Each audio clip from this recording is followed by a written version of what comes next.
Bloomberg is reporting that the wedding industrial complex may have a new moneymaker, and that moneymaker is marijuana.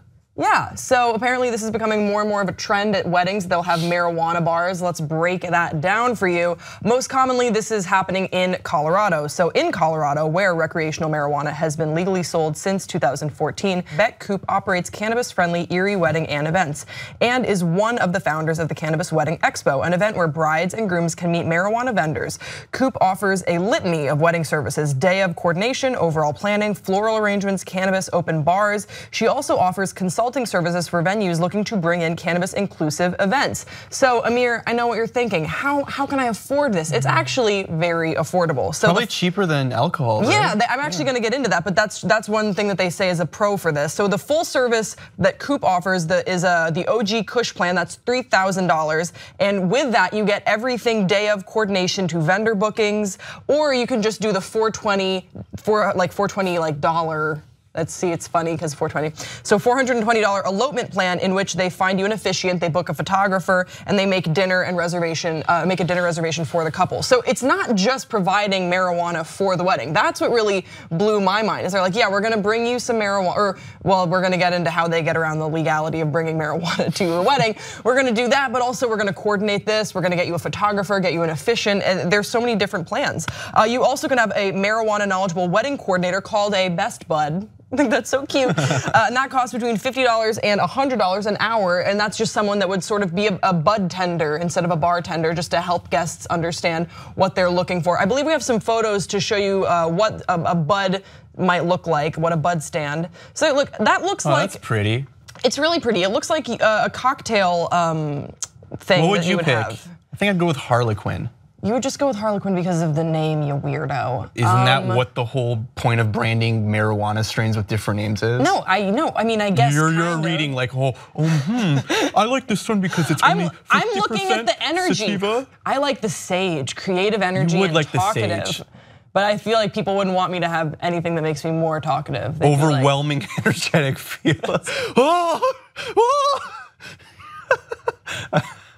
That's what I feel like. An overwhelming, energetic feel. You just break into ecstasy. You're just like, absolutely. Oh God, I love this.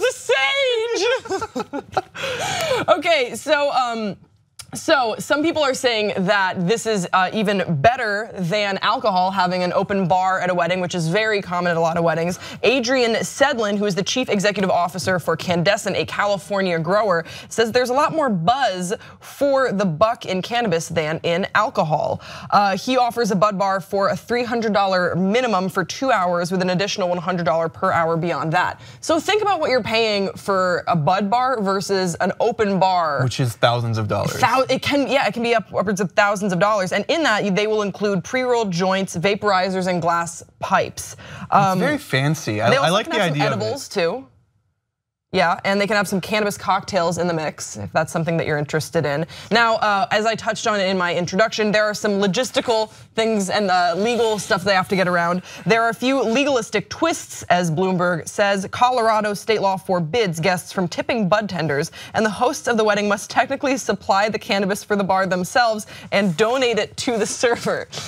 Isn't that weird? Just like the loopholes that you have to get around. So aside from just being a little bit more affordable, marijuana vendors like to say that there is another bonus to having marijuana versus alcohol at your special day. Marijuana vendors like to tout benefits beyond pot's relative affordability. A lot of people feel like alcohol can take away from events because people can overconsume. It might not be as enjoyable, or someone might cause an issue, or God forbid, something worse. With cannabis, you really don't have that threat. Now, here is where I take issue. Yeah, me too. A lot of what they say is correct. It is incredibly difficult to overdose on weed. However, alcohol poisoning or like alcohol overdosing essentially is a lot more common. It's an easy thing to fall into. That said, I don't know if we've ever been high together, but like there have been situations. We haven't, isn't that? That's really fucking weird. It is weird, but like I would not be fit to be at a wedding if I'm really high.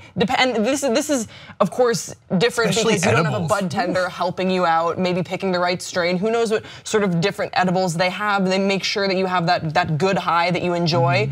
But if someone had never tried weed before, you just don't really know how it's going to affect them. The bride, she's never smoked. And she's just like lying there, like sitting at her table, just like like feeding macaroni like through a closed fist into her mouth.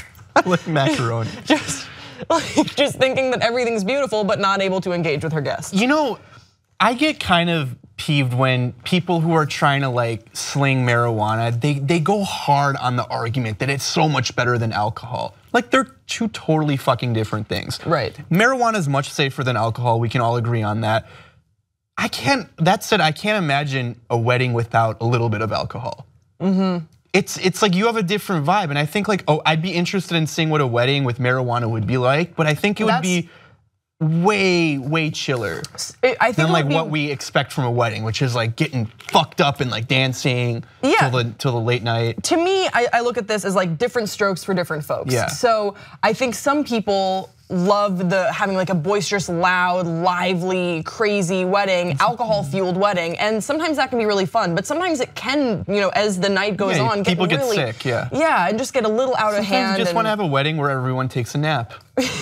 Sometimes you just want to have a group nap. But I don't necessarily think that that's what a marijuana wedding would be. I think that they will have a little bit of an uphill battle to move away from what we think of as like when I'm getting high, it's pretty much because I want to do a really chill activity. I definitely don't want to be out socializing, and a wedding is just the consummate social activity. So that's a little strange for me, but I really trust that they're getting the right sorts of people involved in creating these strains and in advising people, having a bud tender. If they didn't, and there is the option of not having a bud tender, of just sort of like having your own sort of bar.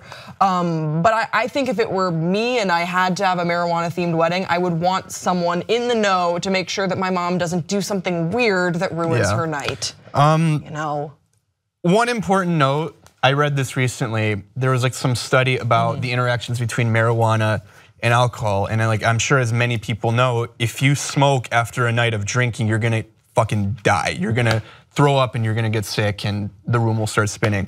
So the important thing to know is it's okay to smoke first and then drink. In fact, it actually lowers the level of intoxication you're gonna get from the alcohol if you smoke first. The reverse, however, amplifies it. Amplifies all the negative effects of alcohol, because the alcohol it dilates your, I think that's the right word. It makes like the blood vessels in your stomach like wider, and when you smoke, it goes into your bloodstream faster, and you start getting the spins. When we talk about scenarios like that, ultimately what I'm thinking of is how a lot of people will know weed if you're not a current user, I guess. A lot of times people smoked in college, you don't know what you're smoking, you don't know what you're putting into your body, and then you have a really bad reaction, and then you're like, oh, weed is awful. Well, do you know what you were doing? I think that as we see marijuana becoming more legal in more states, and you're seeing more regulation and more companies that want to treat it as though it is, sometimes it reminds me of like a wine or like a cocktail, where it's like, okay, here's what's in this, and here's how it's gonna make you feel, here's how it's grown, and here's what it's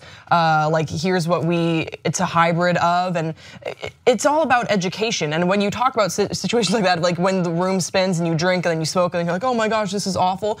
That's because you don't know what you're doing. And I like to think that having things like a marijuana wedding and how having a bud tender helping people out could lead to a really nice, very modern experience with marijuana, and something that's enjoyable and will hopefully take away a lot of the stigma against the herb. Yeah, my marijuana habits have changed a lot since I was younger. Thank God. Like from taking like a blunt to the dome by myself to now, I'll just get like a fine little joint and I'll have like 2 or 3 hits. You put salt on it? What are you doing with your hands? You're just like little.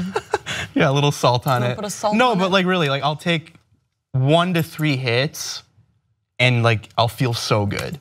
Oh yeah. Versus before I'd be like, I gotta smoke this whole joint. That's right very now. weird. Yeah. But I know exactly what you mean. But that's like college versus adulthood. It is. One time I smoked a whole joint. I didn't know why or what. I just thought that that's like the dosage. I thought this was like a drink. I'll just do a whole joint, and then I felt like I was Iron Man when. Was this when you smoked that strange joint that you found in your home?